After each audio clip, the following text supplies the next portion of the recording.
Hey, and welcome to the Short Stuff. I'm Josh. There's Chuck, and Jerry's here for Dave. So this is an official Short Stuff. Boom.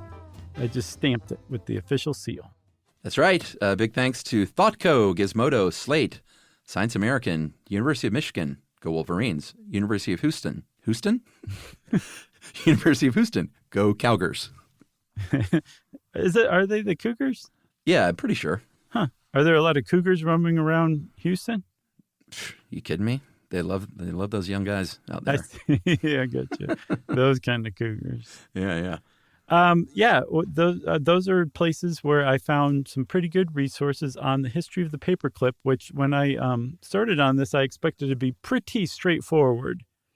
Turns out it is not at all. I was thrilled and delighted to find that the history of the paperclip is pretty convoluted. There's a lot of bad information out there, and we're going to shuffle it all into place into a coherent, fact-based, conceptually amazing Short Stuff. Yeah, I thought this is a really good one. This is classic Short stuff. Yeah. So before the paperclip, and hey, I love a paperclip, but there ain't nothing classier than making a slit in the top right corner of a page and running some ribbon through there to keep some paper together. Yeah, the choices between ribbon are limitless. Yeah, and it looks so good. For sure. And that's why people did that for centuries and centuries and centuries. I don't remember exactly when that started, but it was probably early medieval, if I remember correctly. And it wasn't until the late 19th century that paperclips started to come along. And they weren't something that was invented quite out of the gate, but not too long after people started tinkering with this, did we arrive at the paperclip as we understand it today. Yeah, and it was one of those weird things that a few different people just, not working together created a very similar thing at the same time or around the same time. And the reason this happened seems to be because making needles and metal wire became, they had the machinery to do this kind of thing at this time. And people were like, hey, what all can we do with little needles and little pieces of wire besides using them for sewing? Yeah, or poking your eye out. Yeah, exactly. So it apparently several men around the world in the last couple decades of the 19th century saw a really good use for mass-produced wire was paperclips, or a way to bind paper, I think is a better way to put it. Some people really didn't. They just kind of phoned it in. They're like, here, just chop it off and jam this through the paper. And most people said, we prefer the ribbon technique over that. Yeah. But the guy who really came the closest out of the gate to inventing what we understand as the paperclip, it's called the gem paperclip, was a Norwegian man named Johan Voller.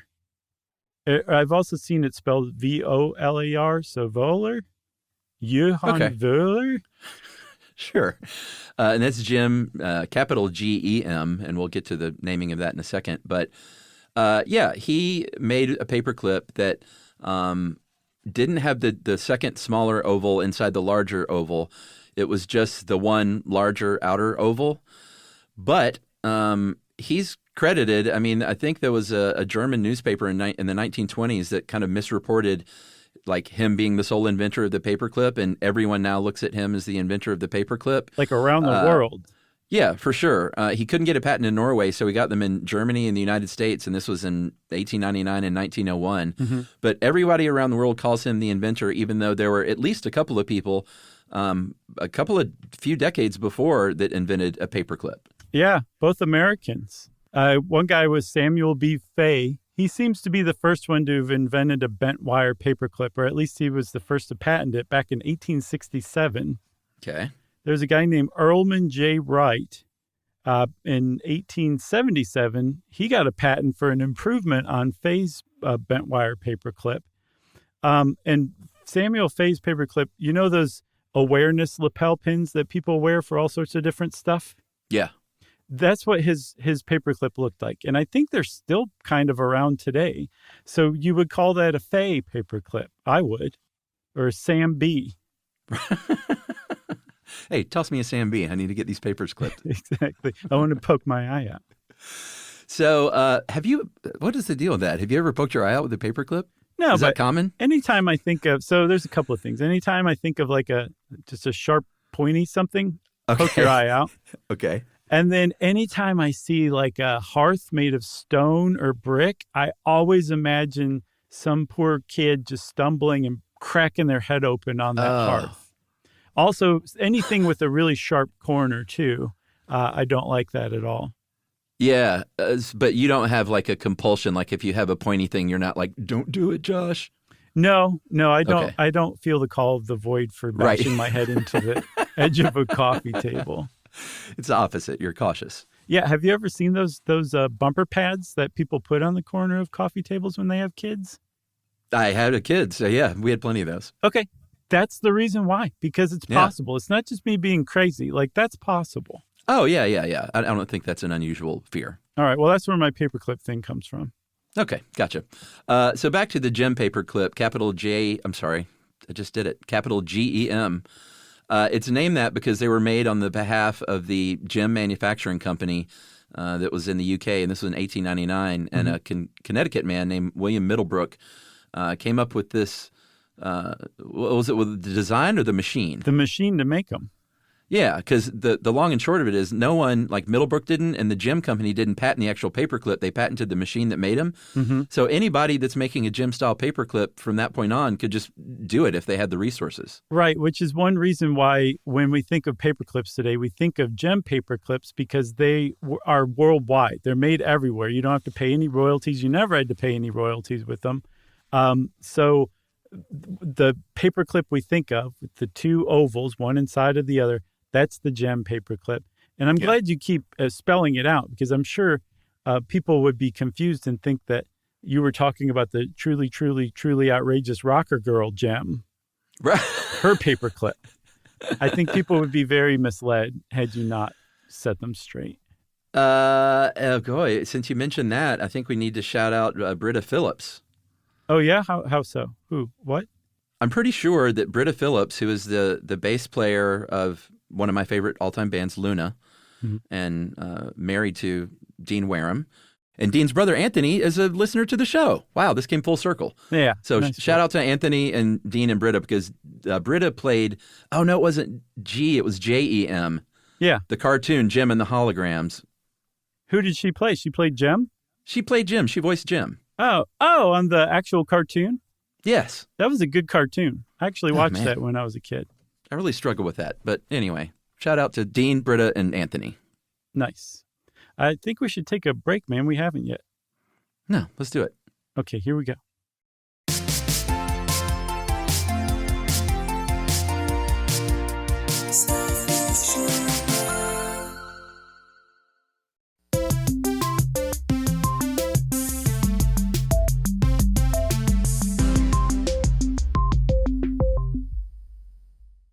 All right, so back to the gem paperclip. The sort of regular size one, not the tiny one and not the giant ones, is about an inch.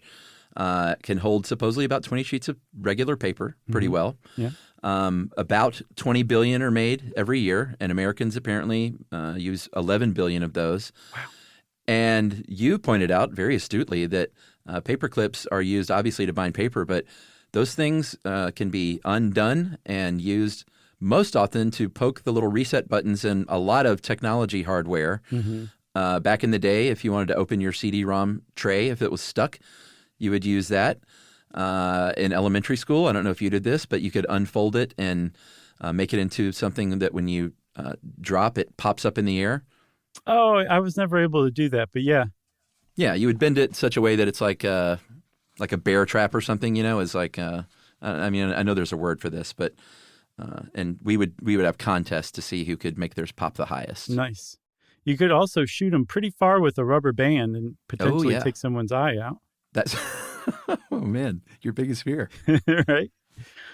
So one of the things about the gem paperclip is it's been around for 125 years at least. It's been virtually the same for 125 years. So there's probably a lot of people walking around thinking like, well, it's a perfect thing. It is a perfect design, can't be improved on. And that is just so wrong.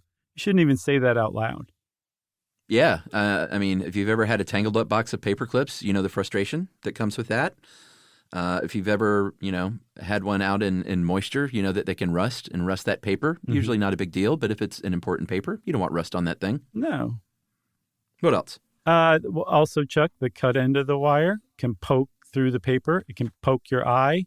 It can poke is the big problem with that one. Yeah, very pokey. And then also, like, eventually, if you stuff too many sheets of paper in there and they stretch out too wide, or you make a bear trap out of one, it's not going to hold any papers from that point on. Yeah, and all of this has culminated, and this is very funny to me, that companies that make these, they say they get like, up to 10 letters a week still where people are like, you know how you could fix these things. Right. That's awesome. Sure. I mean, imagine being a person who's like, I've got it. I just figured out how to keep people from poking themselves in the eye with a gem paperclip. Of course you're going to write a letter, and then you'd probably be pretty sad to get the letter back saying, like, that's a great idea, but what about this problem and that problem that you just created with your stupid design? That was the standard letter that you would get back from Jim Paperclip Company. I love it. Shout out a couple of other kinds of paper clips that, for me, I don't want to yuck someone's yum, but if you hand me these, I'm just going to throw this paper back in your face. Oh, wow. If you have the nerve to walk up with one of those spiral paper clips in the corner, the round ones. Uh-huh. No, thank you. Okay. Or I don't know if this is the official name, but I saw them called Regal paper clips. They're the ones that are they're rectangles, and then dangling down in the center, which is the binder, is it looks like a couple of pool cue balls on a string. Okay. That's the non-crude way to describe it. Oh, I see. You know what I'm talking about, but I'll text you a picture of the Regal paper clip, and you'll be like, oh, yeah, those things. Oh, weird. Yeah, well, there are some that are improved versions, right? They just haven't caught on like the gem clip. There's one called the Gothic clip, and it inverts its angles inward so that when you slide it onto the paper, there's no way to poke through the paper. And it's so good that typically it's used by archivists. If you're going to bind paper together, and you're an archivist, you're probably going to use a Gothic clip. Although I would think also in that industry, you do not want to use a paper clip at all. Yeah. You want to tie a classy ribbon through that thing. They'd be like, you just carved a hole in the Declaration of Independence? I looked up Gothic clip, and I mean, you type those two words together, you're going to end up with a lot of weird results on the images. Yeah. Because of goths and stuff, like there were a lot of goth hair clips and things like that. Yeah. But was it the one that kind of is shaped like a coffin? Or were those just... yeah. Okay. No, it has like inverted angles, yes. Yeah. That's okay. the Gothic clip. I don't know. Maybe that's why they call it that. I mean, I assume so. Well, let's talk a little bit more about Johan Wöhler in Norway. Because we should say, if you're a Norwegian listener, you're probably kind of mad at us right now for saying that he didn't invent the paperclip. Yeah. It seems to be true. We're very sorry for saying that. But the reason that our Norwegian listeners are mad, everybody, is that he is a national hero in Norway for inventing the paperclip. Yeah. Didn't know paperclips were such a big deal there, but apparently, and this is super kind of fun fact, during the Nazi occupation there in World War II, Norwegian citizens wore paperclips as sort of a sign of like unity and resistance. Yeah, one of the few fun facts that involve Nazis. Yeah, agreed. There's also a 23-foot statue, 7 meters for our friends outside of the U.S. and Liberia, of a paperclip in honor of Wöhler. It's at the BI Business School in Oslo. The thing is it's not a Wöhler paperclip. It's a gem clip with a squared off bottom. Yeah, which is very strange. And that was the same one they used on the postage stamp that they commemorated for him in Norway in 1999. Yeah. So I guess everybody just kind of dusted the original version under the rug, and they're like, here's a Wöhler clip. Yeah. Yeah. Well, thanks a lot, everybody, for joining us. We don't have anything more to say about paperclips, which means that short stuff is out. Stuff You Should Know is a production of iHeartRadio. For more podcasts from iHeartRadio, visit the iHeartRadio app, Apple Podcasts, or wherever you listen to your favorite shows.